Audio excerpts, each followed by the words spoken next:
What happens when one of the world's biggest rappers gets caught staging his own fans? Drake has always sold himself as untouchable. Every tour is a sellout, every release is a chart topper, and every city he visits supposedly shuts down just for him. At least, that's the image we've been fed for years. But in Cologne, Germany, a different story began to unfold. Footage surfaced, showing a group of people outside Drake's hotel, screaming like superfans, waiting for a glimpse of the rapper. At first, it looked like just another example of Drake's star power, but then viewers started noticing the cracks. The details didn't add up. The fans weren't acting like fans, and the more people investigated, the stranger it became. What was supposed to look like an organic fan moment turned into one of the most embarrassing stories of Drake's career. And to make matters worse, it handed one of his biggest rivals, Pusha T, the perfect chance to mock him in front of the entire rap world. The question now isn't just whether Drake paid for fake fans, it's whether his entire image as hip-hop's golden boy is finally starting to collapse.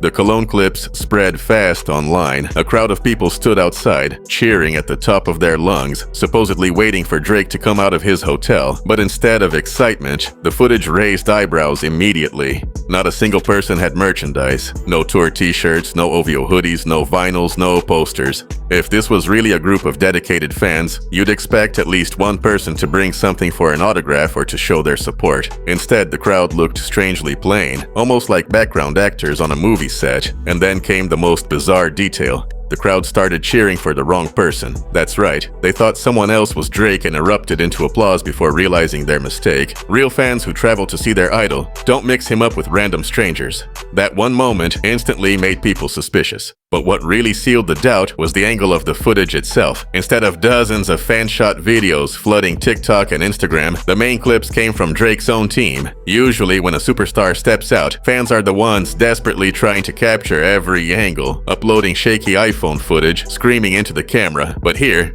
it was Drake's people recording the crowd, almost like they were trying to manufacture proof that he was adored. The setup felt off, and the internet noticed.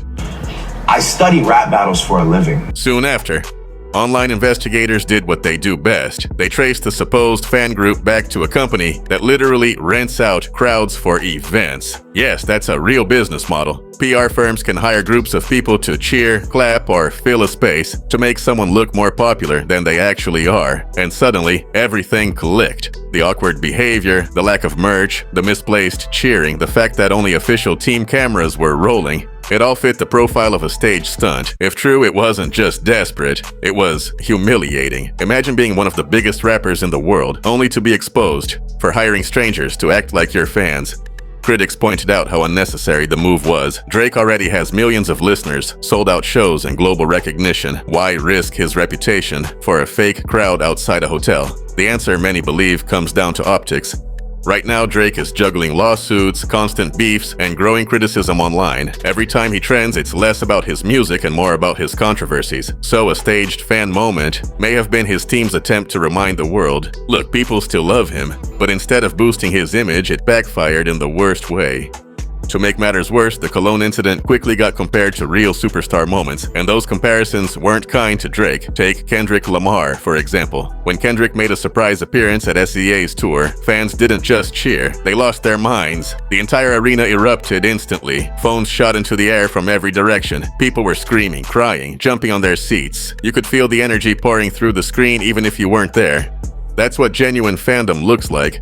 It's messy, it's chaotic, it's overwhelming, and most importantly, it comes from the fans themselves. Now put that side by side with Cologne, a small, awkward crowd standing in a half circle, clapping at the wrong person while being filmed by Drake's own team. The difference was night and day. And Kendrick wasn't the only comparison. Michael Jackson, Beyonce, Rihanna.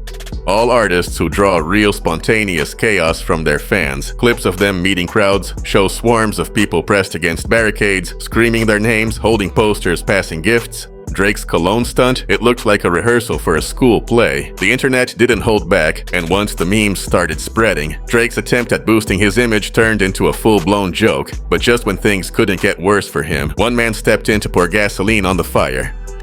For Drake, there are few names more haunting than Pusha T. Their feud has been one of hip-hop's most vicious, with Pusha famously exposing Drake's hidden child years ago in a diss that still follows him to this day. So when the fake fan story broke, it was the perfect setup for Pusha to take another shot. While on tour with Malice, fans posted videos of their kids enjoying the clips' set. Pusha reposted one of those videos and added a deceptively simple line: "Shout out to all the great dads raising sons with excellent musical taste."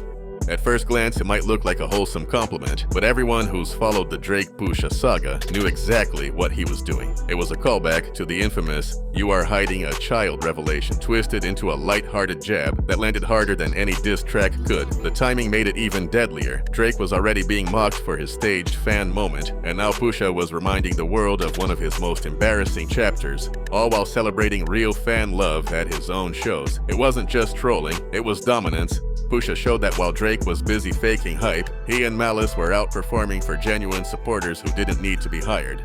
Zoom out from Cologne, and the story becomes even more damaging. This wasn't just about a single PR stunt, it was about what it revealed: Drake's growing obsession with controlling how people see him. From lawsuits against rappers over diss tracks, to carefully staged appearances, to now being accused of literally paying strangers to cheer for him, everything feels more like an image game than music. And that's dangerous for any artist, because the second fans feel like they're being manipulated, the magic starts to fade. Meanwhile, artists like Kendrick, Pusha, and even newcomers like Yeet are showing that authenticity is still what drives hype. Fans want moments that feel raw, real, and unscripted. They don't want a PR team feeding them fake energy. The Cologne scandal exposed a bigger truth. Drake might still be a superstar on paper, but his grip on genuine cultural respect is slipping. What made the Cologne clips even more suspicious is what wasn't there. Go through all the viral footage. Notice something? Drake himself never actually appears. Not once. No clips of him walking out, no selfies with fans, not even a wave from the hotel window. Just wide shots of people clapping filmed by his team. That absence raised a new round of questions. Was Drake even there? Or was the entire thing staged from top to bottom? Theories started flying online. Some argued that he might have been too nervous to face a real crowd. Others suggested his team was scrambling to prove his popularity after endless negative headlines. Whatever the reason, it all added up to the same impression: desperation. And when you put this incident alongside his recent lawsuits, his awkward on-stage responses to Kendrick Lamar, and the endless stream of beefs, what you see is an artist struggling to hold on to control. It's not the image of confidence we used to associate with Drake. It's the image of someone obsessed with optics, terrified of losing the perception of being untouchable. So here we are. Drake, the global superstar who's supposedly larger than life, caught in what looks like one of the most embarrassing PR stunts in hip-hop history. A fake fan meet and greet, exposed online, ridiculed by rivals, and contrasted with real, organic fan love that makes the whole thing look pathetic. Meanwhile, Pusha T swoops in with just one line and completely steals the spotlight, proving once again that his influence doesn't come from hired hype. It comes from credibility, timing, and authenticity. The Cologne scandal wasn't just about fake fans. It was about the cracks forming in Drake's empire. The question is no longer whether he can sell records. He still does. The real question is whether the world still believes in Drake the way they once did. Because if your fans need to be staged, if your rivals can humiliate you with a single tweet, and if your biggest headlines come from lawsuits and optics instead of music, then maybe the superstar image is already slipping away. So I'll leave you with this. Is Drake still the unstoppable icon he claims to be, or is his empire built on smoke and mirrors that can collapse at any moment? Drop your thoughts below.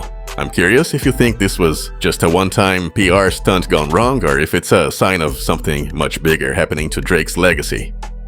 And that's where we'll leave it for now. Drake's so-called fan meetup in Cologne might have been the most awkward PR stunt of the year, and it's only fueling more questions about where his career is really heading. Meanwhile, Pusha T keeps clowning him without even breaking a sweat. But the real story isn't just about Drake or Push, it's about what this says for hip-hop as a whole. Do fans still care about authentic moments? Or are we living in an era where even hype can be manufactured? I want to hear your take. Was this just a harmless PR move gone wrong, or are we actually watching Drake's superstar image start to crack? Drop your thoughts in the comments. I'll be reading through all of them. And if you enjoyed this breakdown, hit that like button so more people can see it, and make sure you're subscribed with notifications on, because the next video is going to dive even deeper into how rap beefs are shaping the future of the genre. Until then, stay tuned, stay curious, and as always, let's see what gets exposed next.